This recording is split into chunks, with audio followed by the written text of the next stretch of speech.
Добре, чай да прочета тук. Прочиташ на английски, да ти кажа нещо после сладкище, ябълчица, сладка. Видео мацко. Ясно.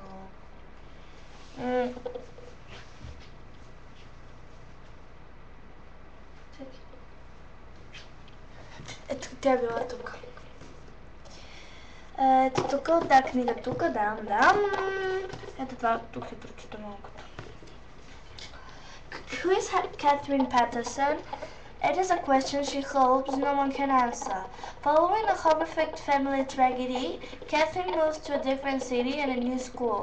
Thought she wants only a quiet, anonymous life, she becomes friends with the beautiful and popular Alice, and Catherine begins to let her guard down. But Alice has secrets of her own, darker than anyone can imagine, and Catherine discovers there is no escaping your past, however hard you try. Да. Какво друго пише там? Сладкище, ябълчица, сладка. Мраза сладки ябълки. Обичам кисели, зелени ябълки. Обожавам зелени ябълки. Даже точно сега почна ми се яде една ябълка, като ми напомни. О, виж, като се сета и те са зелено, омага, обичам ги, обожавам ги. Особено Зейн Малик. О, чай да го насоча. Да, ето го. Зейн Малик.